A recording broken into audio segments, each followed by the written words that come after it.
The other day, my daughter scored her very first goal in high school soccer. Isn't that exciting? Yeah, I missed it. I wasn't there.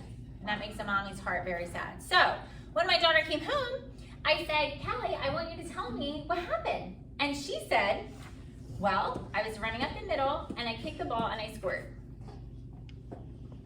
Now, I don't know about you, but I was pretty disappointed because I didn't get to hear much about what really happened. Like, I wanted to hear all the details, but all she said was, the ball was there in the middle, I kicked it, and I scored. Boring. So I was really disappointed. I'm like, no, you need to tell me more than that. Like, I want to know exactly how it happened. So then she said, okay, well, she had to think a little bit, and she said, I had to run really fast because the ball was coming up and she had to run to the ball.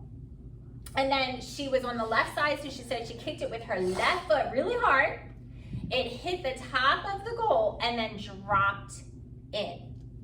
And she said she had a big smile on her face. She was very excited. Now, what do you think about that story?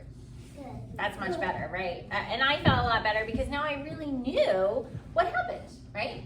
So writers, today I want to teach you that when writers are writing something, they are going to think really hard about all they know about their story or their topic so that their readers will have the best book to read. Okay, so let me talk to you about what I mean. So I have this story here that I started. And when I go to read it over, so I'll read it to you. It says, one morning I got to school, it was raining, and I didn't have an umbrella. Okay, well, I read that over and I was like, Mrs. Morrison, that's not really a very good story. I didn't really have much to share. You don't know, exactly what happened when I pulled up. And so first of all, I looked at my picture and I'm missing something pretty important because if it's raining, I should have some rain. So I'm just gonna put some raindrops, and there was a lot of them. I don't wanna take forever with raindrops, so I'm just gonna put them up. Okay, it was raining. So one morning I got to school, it was raining and I didn't have an umbrella. Well, when I think really hard about this, because I just said this, readers are not going to want to read this story. It's not very interesting. It doesn't have all the details. So when I think really hard, I remember it was raining really hard. So I think I should add that. It was raining, and I might just, this is called a little caret, and I might just say really hard. Okay, so it was raining really hard. And it's true, I didn't have my umbrella. But when I thought about that, and then I thought about my hair, and then I thought about the rain, I was like, oh no. Because my hair's gonna get all messed up, right? So you might wanna know that as a reader, like what did I think or do when I realized I didn't have my umbrella? Now, I'm kind of running out of paper here, but I could always get a little Post-it and stick it on there, but I'm just gonna kind of write it up here right now for you guys, okay? So I thought really hard about what happened, and as I'm kind of like going back and remembering it, I remembered that I thought, oh my gosh, my hair, oh no, what am I gonna do, right? So it was raining really hard and I didn't have an umbrella. So after this sentence, if this would kind of go after it, I'm just gonna say, I thought, oh no, my hair. Right? Okay, now, sometimes writers write their story or they're writing their book already, you put something down, and then you go back and look at it and think, oh gosh, this is not very good. And then they had to think really hard, right? Well, sometimes though, this could happen even before you start to write. Like for example, let's say I wanted to teach you about something, because you know writers can do that too, right? This one's a story or a narrative, but I could also try to teach you about something. So when I think about my idea, the first thing that comes to my head is my dog, because I really love him and I like to talk about him. So I might want to tell you all about my dog named Reese. Okay, so if I wanted to think, what would I be saying about Reese? Well, first thing I would want to share is that he's pretty silly. Anybody else have a silly dog? Give me a thumbs up, okay? Or a silly cat, right? Okay, thumbs down, hands down. So Reese is pretty silly. So when I think real fast and I say, well, Reese is silly, he likes to sit on my feet, and he stares at me sometimes, like, I'm thinking, wait a minute, oh, my readers, if I really want to show them and tell them about him being silly, do I think it's enough to just say he sits on my feet, but not really explain it, or he stares at me? That doesn't really sound silly, so guess what I have to do? I gotta think really hard. What do I have to do? Think really hard.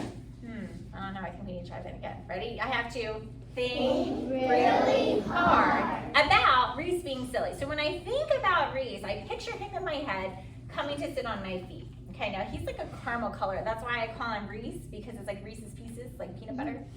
So he will come over to me, and instead of just like sitting right here, he has to put his bottom right here on my foot, and then he leans up against me.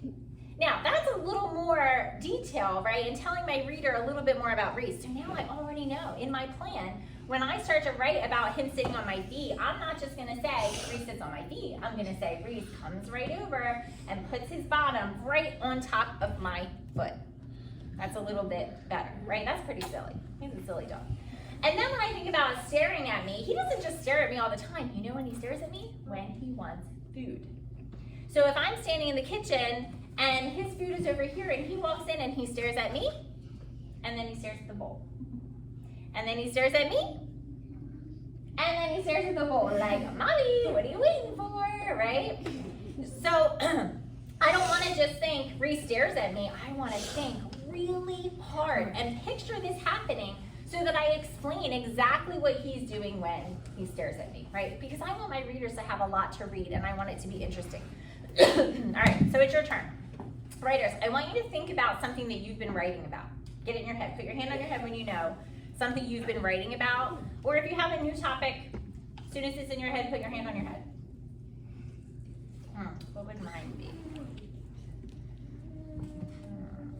Okay, I got it. Awesome. Okay, so some of you don't have it yet. So just picture your paper. What have you been writing about recently? Okay, because this is just a practice, right? Okay, so now I want you to think about something that you have said already or something that you want to say about your topic. So on the count of 3, you're just going to tell me your topic. What's something that you've been writing about? You're going to tell me in a whisper on the count of 3. Okay, ready? 1, 2, 3. Football. Ooh. Okay, say it again so I can catch some more. Ready? 1, 2, 3. Football. Okay. I've heard football. I've heard rain, because you guys were writing about rain and what it does. I heard dance, I heard soccer, and I heard my friend. Okay, so when you think of that thing that you've been writing about, I want you to think of all you can say about it. So let's say you were talking about football and how you got a touchdown. I don't want you to say, I got a touchdown. Sorry. I want you to say, the ball was in the air and I ran, caught it, and I fell to the ground, right? So think right now about the thing that you're writing about and how you can think really hard about it.